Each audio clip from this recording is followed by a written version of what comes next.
Wer nach Arosa kommt, der muss unbedingt auch das Bärenland besuchen. Ich freue mich sehr, dass ich heute den wissenschaftlichen Leiter vom Bärenland Arosa zu Gast habe im Flashtag. Herzlich willkommen, Hans Schmid. Hallo, Melanie. Ich habe es gerade einführend gesagt, das Bärenland Arosa, das ist eine fantastische Geschichte. Für unsere Zuschauer, die es noch nicht kennen, kannst du ein paar Sätze erzählen, was Bärenland ist? Ja, im Arosa Bärenland vereinen sich nachhaltiger Tierschutz und innovativer Tourismus.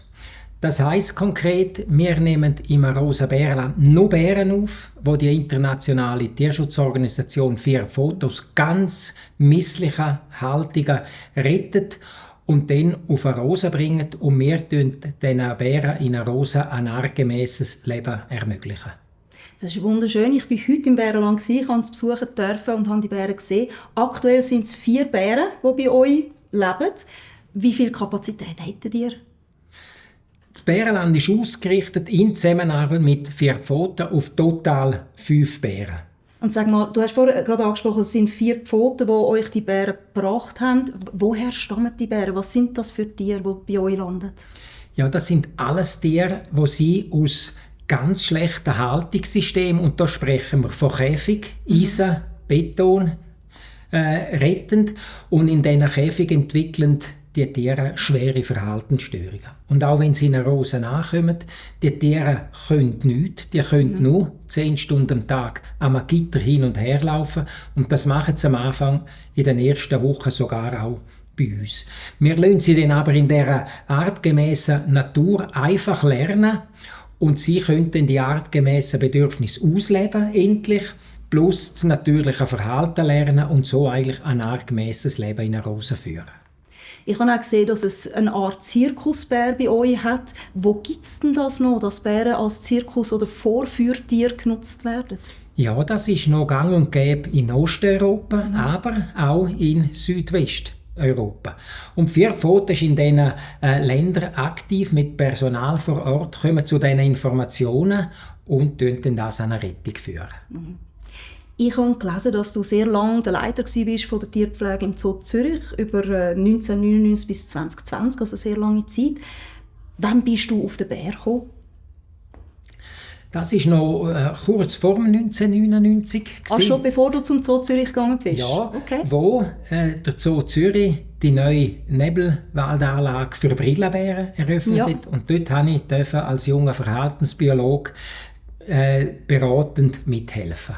Und seitdem haben dich Bären nicht mehr losgelassen? Oder wie muss ich mir das vorstellen? Ja, nachdem ich dann im Zoo Zürich geschafft habe, als Leiter von der Tierpflege, bin ich natürlich mit anderen Tieren auch fachlich in Kontakt gekommen. Aber mein Hauptjob war, den ganzen Tierpflegebetrieb organisatorisch und personell zu führen. Und habe aber auch mithelfen, andere Anlagen zu entwickeln.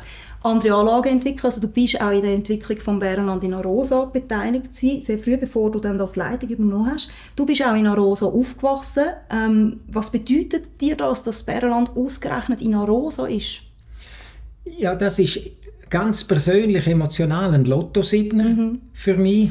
Ich durfte das Know-how an Tierhaltung, das ich in Zürich gelernt habe, ich in meine Heimat tragen und jetzt dort als wissenschaftlicher Leiter tätig sein, dann wird man meine Person neidig sein. Ja, das kann man mir vorstellen.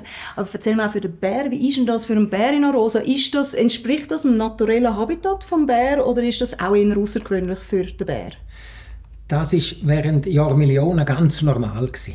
Arosa ist ein ehemaliges Bärengebiet, bis 1904 in Graubünden der letzte Bär in der Schweiz geschossen worden ist. Und was wir gemacht haben im Bärenland, ist, wir haben eigentlich nur Natur eingezäunt, und zwar grosszügig, dass wir Bären hier ein artgemäßes Leben führen können, miteinander in Gemeinschaftshaltung.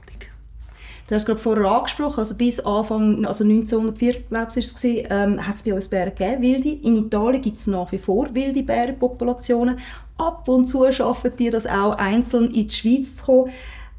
Wie stehst du gegenüber der Rückkehr der Wildbären in der Schweiz gegenüber? Wäre das etwas, was du dir wünschst?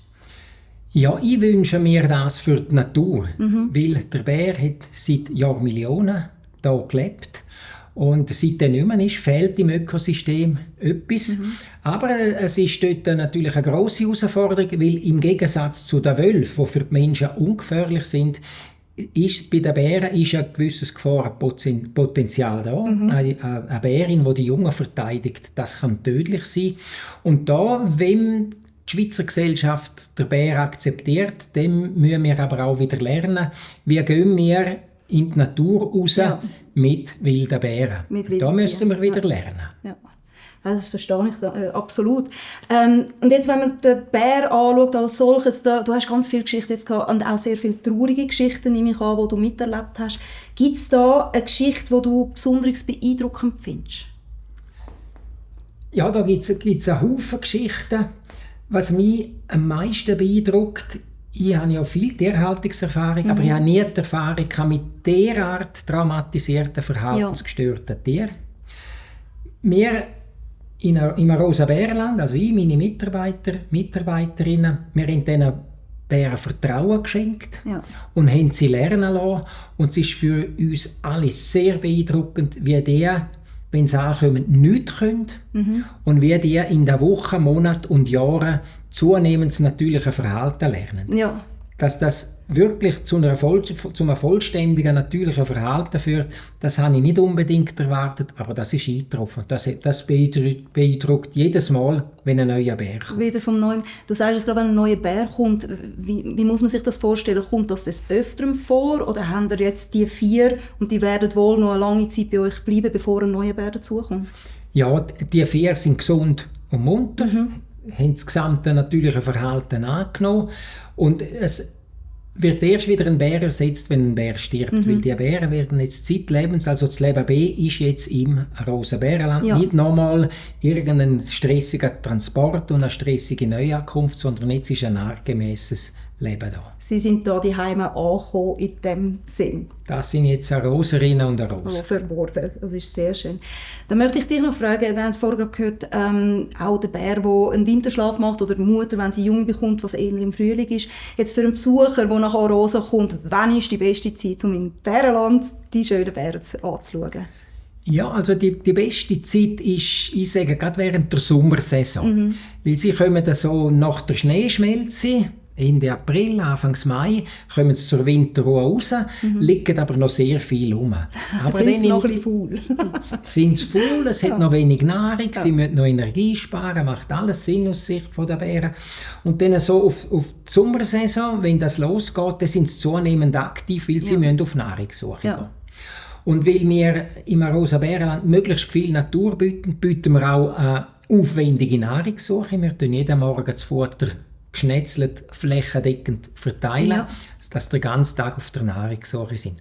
Und dann die beste Zeit ist natürlich am Morgen, nachdem wir das Futter verteilt haben. Also ich kann es nur den Besucher empfehlen, wer nach Arosa kommt, geht unbedingt das Bärenland besuchen.